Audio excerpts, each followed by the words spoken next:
Boa tarde, eu sou o professor Rafael da Escola Educativa, eu dou aulas de Geografia.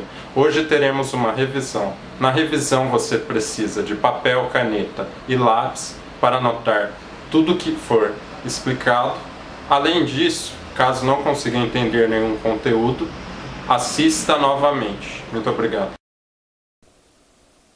Nós falaremos nessa prova sobre a América Latina, das Guianas até o México. O importante é saber que toda a história da América Latina, ela não está ligada aos países em si, a realidade local, ela está ligada a um contexto mais geral. Quando nós fomos colonizados, já existiam povos aqui, mas os europeus trouxeram toda a cultura deles e trouxeram toda a forma de vida, trouxeram a civilização europeia para o nosso continente, né, para a América. Consequentemente, a América Latina também passou por esse processo.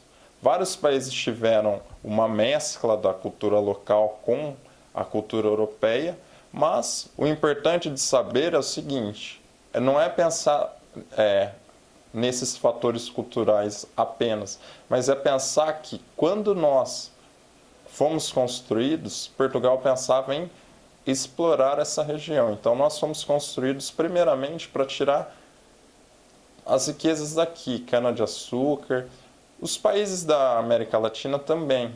Então eles dependiam muito mais de como funcionava as metrópoles do que de como funcionava a política local. Porque a política local era um reflexo dos projetos que vinham de outros países.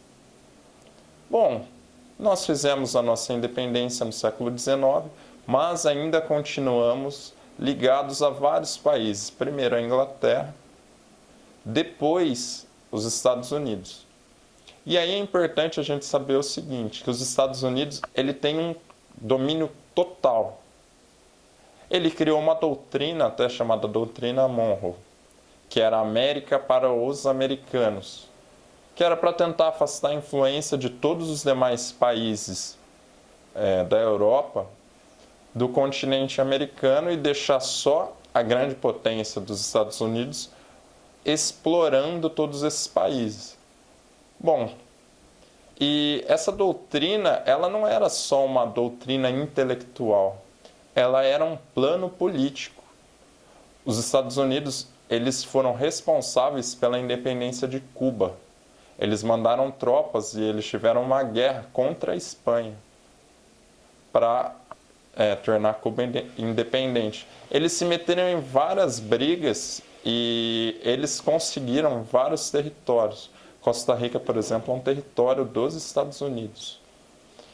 De modo que o Brasil, o México, Cuba, todos os países, eles têm que ser estudados pensando em como este outro país, os Estados Unidos, se utilizou da América Latina para ampliar o seu domínio sobre o resto do mundo, né? Então, a história da América Latina ela tem a ver com a história do imperialismo dos Estados Unidos. Então, o imperialismo estadunidense, ele utilizou aqui o nosso continente, né, como a base material para que ele conseguisse se consolidar. Então, a América Latina ela teve um problema muito complicado em se desenvolver, em se industrializar. Por quê? Porque a indústria dos Estados Unidos evitava ao máximo que a nossa indústria fosse industrializada.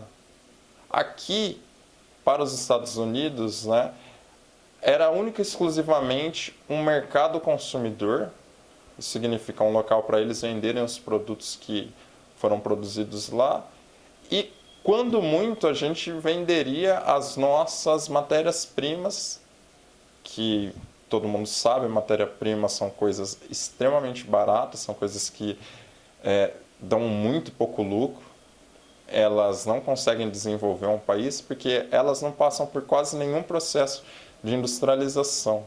De modo que nós, né, temos toda essa relação com os Estados Unidos, que os Estados Unidos, ele tentou transformar isso aqui, toda a América Latina, numa grande república de bananas, né? Isso significa num grande local onde eles pudessem mandar, e não só mandar, mas tirar todas as riquezas e vender os seus produtos. Um local extremamente subdesenvolvido, um local extremamente pobre, como a gente vê, né? Porque eu expliquei sobre a doutrina Monroe. Eles não só pensaram isso foi um projeto político, teve toda uma ação e teve envolvimento de tropa militar, teve golpe de Estado, teve espionagem, um monte de fatores políticos e militares que foram colocados do imperialismo estadunidense para o resto dos países da América Latina. O Canal do Panamá, página 147 do nosso livro didático.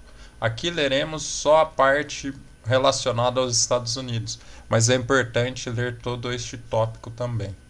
No início do século XX, os Estados Unidos interessaram-se em prosseguir com a construção do canal. O Panamá, nessa época, era uma província da Colômbia. Como o governo colombiano não se mostrava interessado nas condições norte-americanas para a construção e uso do canal, os Estados Unidos estimularam e apoiaram o movimento separatista na região. Esse movimento tornou-se vitorioso em 1903, conquistando a independência do Panamá. O governo norte-americano reconheceu imediatamente o novo país e impediu sua retomada pela Colômbia. Em troca, porém, os panamenhos tiveram de fazer grandes concessões aos Estados Unidos em relação a esse canal. Eles tiveram que dar o canal, não foi uma grande concessão, não. Eles realmente entregaram o canal. O embargo a Cuba é um dos últimos exemplos.